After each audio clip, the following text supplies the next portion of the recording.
When you put on the pinstripes of the New York Yankees, there's only one expectation. You'd better win. 2009 was the last time the Yankees won the World Series, and they haven't even been back since, which of course makes everyone else in baseball extremely happy, but both Yankees fans and ownership are itching for another ring. They would get painfully close to getting back to the World Series once again last season, getting swept by the Astros in 4 games in the ALCS.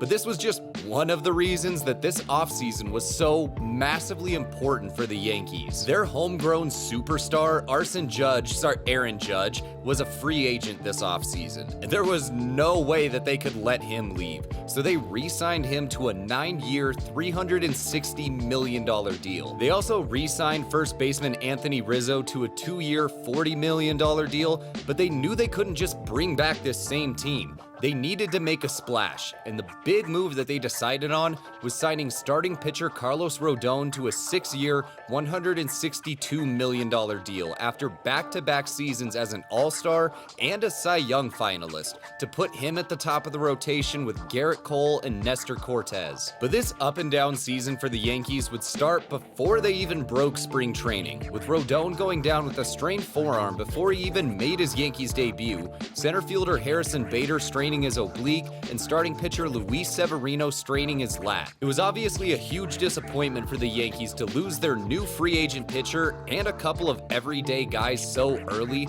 but they could still leave spring training in high spirits because their top prospect, shortstop Anthony Volpe, was set to start the season with the big league team. Now, Volpe has taken over the everyday shortstop role, but he struggled a bit with the bat so far as a rookie. In 124 games, he's hit .217, .293, .398. Now, he does have 17 home runs, but only a 90 WRC+. He's shown some patience at the plate so far, but the swing and miss has also been there too, with a 27.5% strikeout rate, still putting up 1.8 fWAR from his defense at shortstop, on pace for 2.4 over 162 games, which is a little over your everyday starter kind of production. To start the season, the Yankees would get bit by the injury bug again. In April, third baseman Josh Donaldson and outfielder Giancarlo Stanton both strained their hamstrings, and Aaron Judge would strain his hip, so the lineup was without some of their veteran bats for a little bit here. Donaldson has been disappointing this season, to say the least. He's only played in 34 games, slashing 142, 225,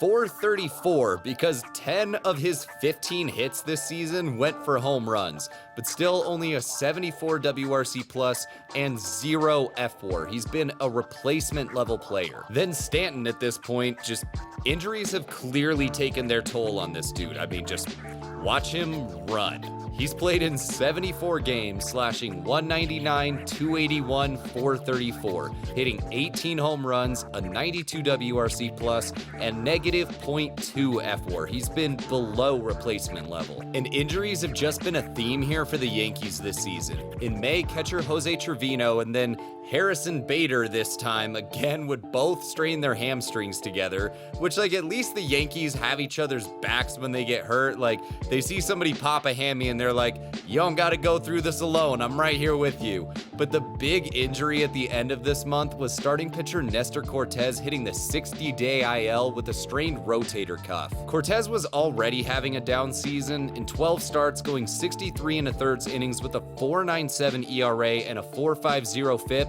He was still controlling the strike zone pretty well with a 25.2% strikeout rate and 7.5% walk rate, and he wasn't giving up a ton of hits, but way too many of those were leaving the ballpark. The biggest injury of the year, though, was right around the corner. On June 3rd, Aaron Judge crashed into the right field wall at Dodger Stadium and suffered a torn toe ligament. We all know what Judge means to this lineup.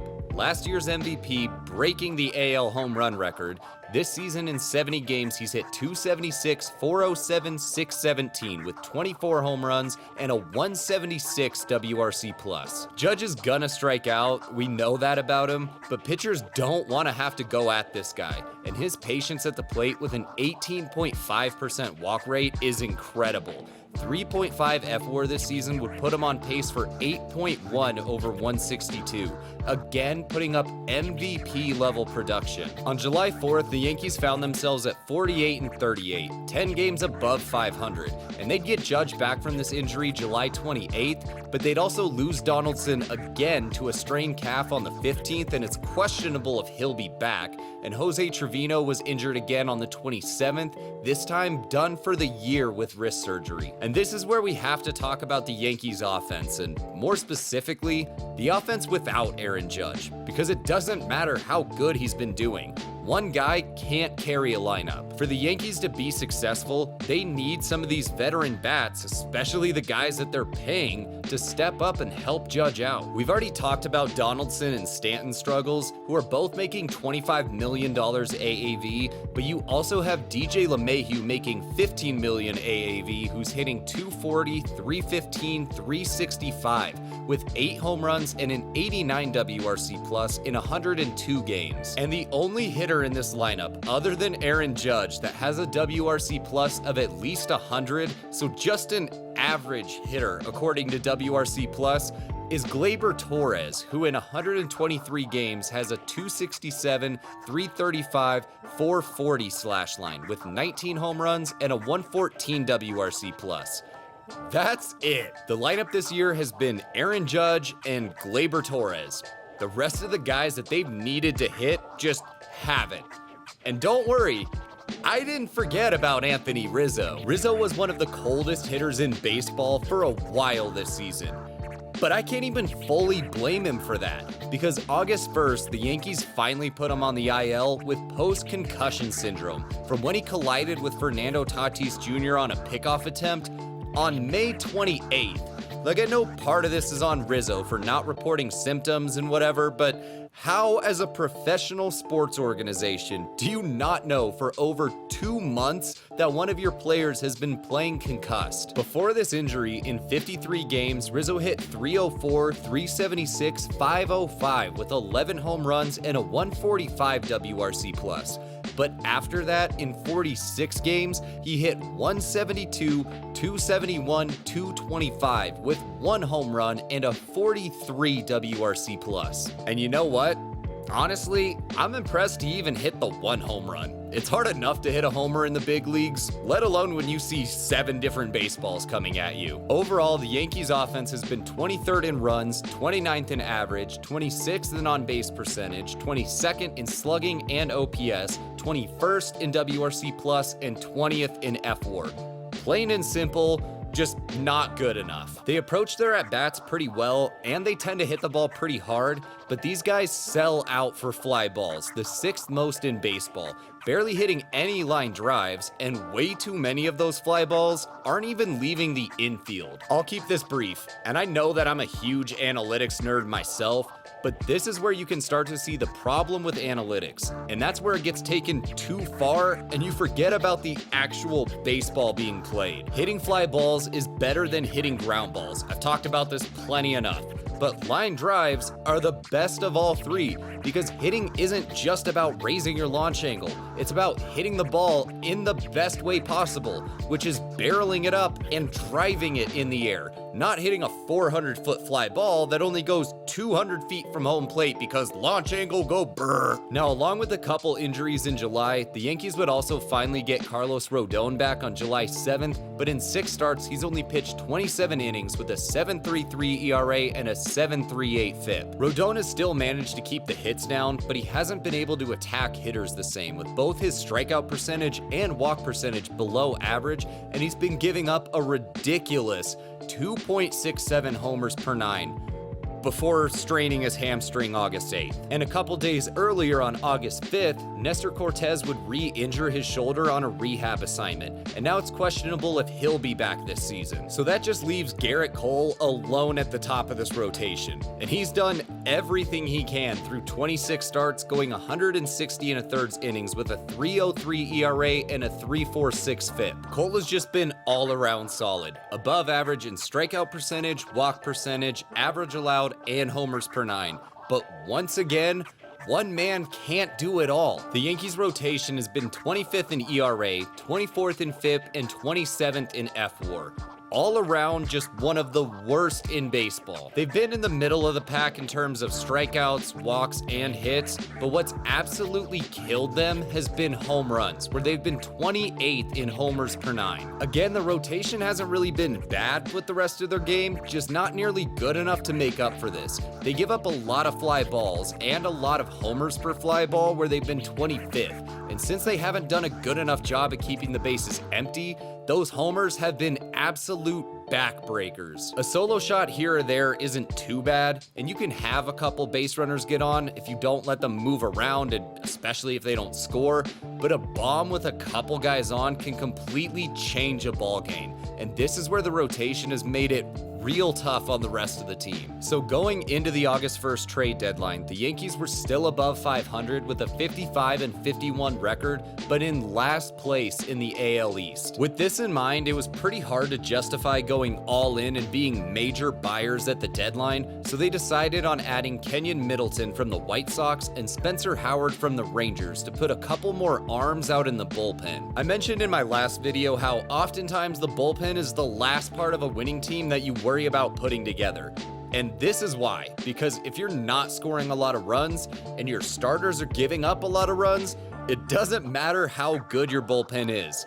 And the Yankees bullpen has been pretty damn good. They've been first in ERA, 7th in FIP, and 14th in FWAR. So some of the advanced stats may not like them quite as much, but they've been refusing to give up runs. Mainly they struggle with controlling the strike zone, 20th in walk percentage, but they've been about average at strikeouts, 2nd in homers per 9, and the lowest average allowed of any bullpen by just forcing you to hit it into the ground. Clay Holmes has bounced back in 50 games, going 47 innings with a 2.87 ERA, 2.48 FIP, and saving 16 games. And you have Michael King, Tommy Kahnle, Ian Hamilton, and Nick Ramirez, who have all pitched at least 25 innings with an ERA and FIP under 3.5. So as of now, through August 20th, the Yankees sit at 60-64. Last place in the AL East, 17 games back of Baltimore, and 9 games back of Seattle for the final wildcard spot.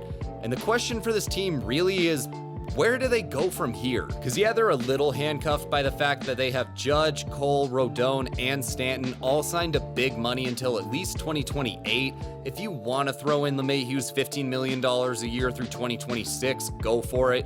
But you have Luis Severino, Harrison Bader, Frankie Montas, Isaiah Kiner-Falefa, Wandy Peralta, and Kenyon Middleton all set to be free agents, along with a mutual option on Josh Donaldson that we all know damn well the Yankees are going to decline.